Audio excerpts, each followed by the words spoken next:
차갑고 축축한 안개가 짙게 깔린 스코틀랜드 덤바턴의 깊은 숲속입니다. 이곳에는 빅토리아 시대의 고풍스럽지만 어딘가 기괴한 기운을 풍기는 석조 다리가 하나 놓여 있습니다.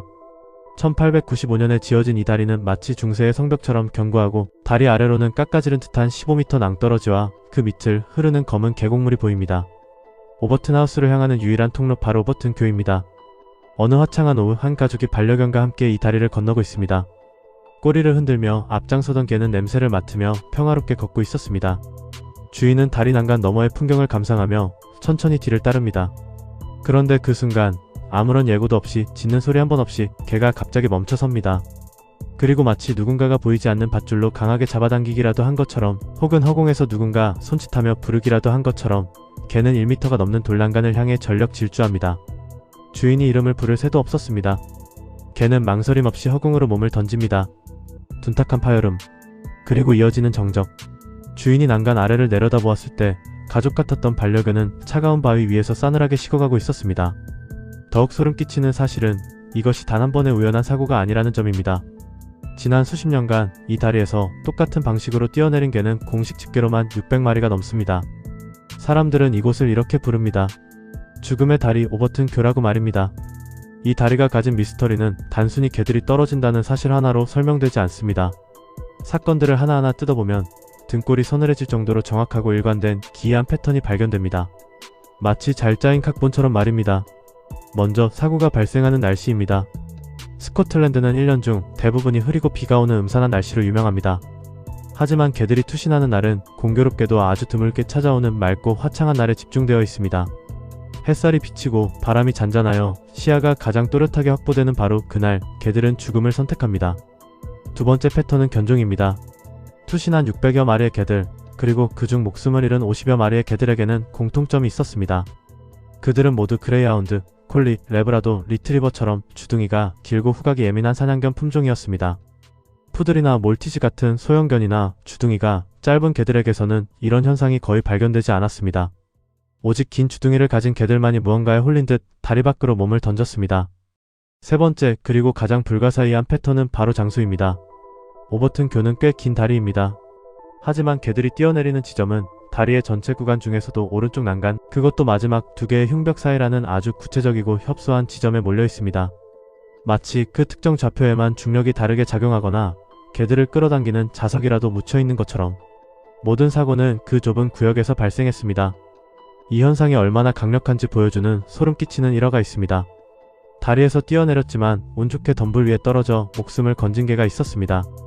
뼈가 부러지고 내장이 파열되는 고통 속에서 구조된 이 개는 치료를 받고 다시 다리 위로 올라오자마자 절뚝거리는 다리를 이끌고 또다시 난간을 향해 돌진했습니다.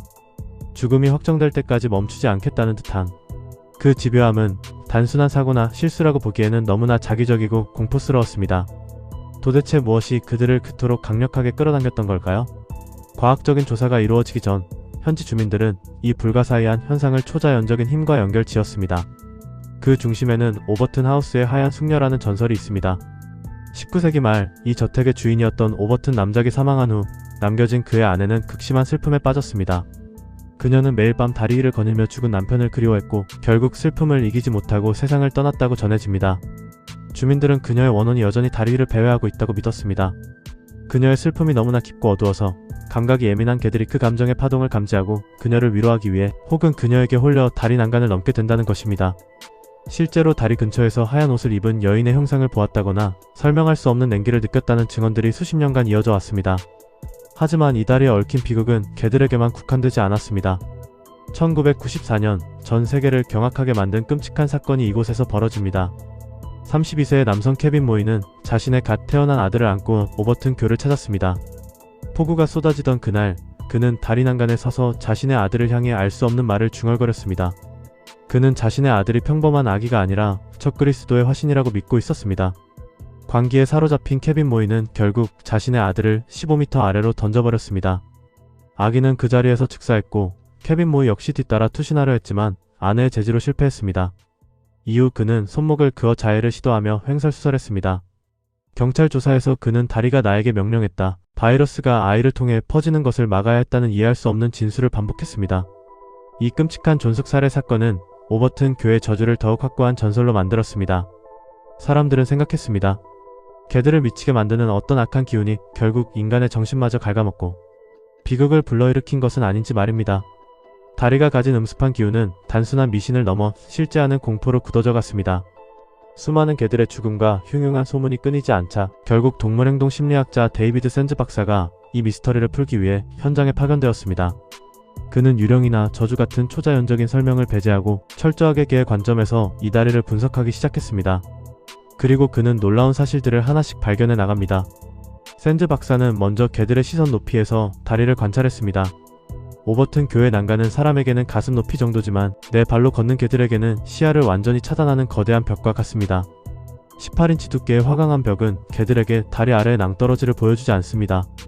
개들의 눈에는 그저 딛고 넘어갈 수 있는 낮은 담벼락 너머에 평평한 숲이 이어져 있을 것이라는 착각을 불러일으키기에 충분했습니다. 시각적 정보가 차단된 상태, 이것이 첫 번째 단서였습니다. 하지만 결정적인 단서는 시각이 아닌 후각에서 발견되었습니다. 샌즈 박사는 개들이 투신한 지점 아래, 즉 다리 및 덤불을 집중적으로 조사했습니다. 그리고 그곳에서 아주 강력하고 자극적인 냄새의 원인을 찾아냈습니다. 바로 밍크였습니다. 스코틀랜드에는 원래 밍크가 서식하지 않았습니다. 하지만 1950년대 이후 모피 농장에서 탈출한 미국산 밍크들이 야생에 번식하기 시작했고 우연히도 오버튼 교 아래 계곡은 밍크들이 서식하기에 최적의 환경을 갖추고 있었습니다. 밍크의 항문선에서 분비되는 액체는 곰팡내와 사약 냄새가 섞인 듯한 매우 강렬하고 독특한 악취를 풍깁니다. 인간에게는 그저 불쾌한 냄새일 뿐이지만 후각이 발달한 사냥견들에게 이 냄새는 참을 수 없는 호기심과 본능을 자극하는 마약과도 같습니다. 이 모든 조각들을 맞추어 보면 비극의 시나리오가 완성됩니다. 비가 오지 않는 맑고 건조한 날, 다리 밑에서 피어오르는 밍크의 냄새는 습기에 희석되지 않고 다리 위로 고스란히 피어오릅니다. 다리 위를 걷던 사냥견들은 갑자기 코를 찌르는 강렬한 사냥감의 냄새를 맡습니다. 그들의 뇌는 이성적인 판단을 멈추고 오직 추적이라는 본능 스위치를 켭니다. 눈앞의 돌 난간은 그들에게 낭떠러지의 경계선이 아니라 냄새가 나는 풀숲으로 뛰어들기 위해 넘어야 할 작은 장애물로 인식됩니다. 시각은 차단되었고 후각은 폭주합니다. 그렇게 개들은 자신이 허공으로 뛰어든다는 사실조차 인지하지 못한 채 오직 냄새를 쫓아 전력 질주하여 담벼락을 넘습니다. 그 너머에 죽음이 기다리고 있다는 것을 모른 채 말입니다. 데이비드 샌즈 박사의 이 합리적이고 과학적인 추론은 오버튼 교의 미스터리를 어느 정도 해소해주는 듯 보입니다. 밍크의 냄새와 개의 시각적 착각이 빚어낸 비극적인 우연의 일치라는 결론은 꽤 설득력이 있습니다. 하지만 여전히 의문은 남습니다. 스코틀랜드에는 밍크가 서식하는 다리가 오버튼 교 외에도 수천 개가 넘습니다. 그리고 그 다리들 위로도 수많은 사냥견이 지나갑니다. 하지만 유독 왜 오버튼 교에서만 지난 50년간 600마리가 넘는 개들이 뛰어내렸을까요? 단순히 지형적인 특수성 때문일까요? 아니면 우리가 과학으로 밝혀내지 못한 또 다른 무언가가 그곳에 도사리고 있는 것일까요? 지금도 오버튼 교 입구에는 녹슨 표지판 하나가 서 있습니다. 반려견에게 반드시 목줄을 채우시오. 이 경고문은 단순한 안내가 아닙니다. 그것은 보이지 않는 힘으로부터 당신의 소중한 가족을 지키기 위한 마지막 생명줄일지도 모릅니다. 지금 이 순간에도 오버튼 교 아래에는 짙은 안개가 흐르고 있고 그 안개 속 어딘가에서 누군가 혹은 무언가가 다리 위를 지나가는 생명을 지켜보고 있을지도 모릅니다.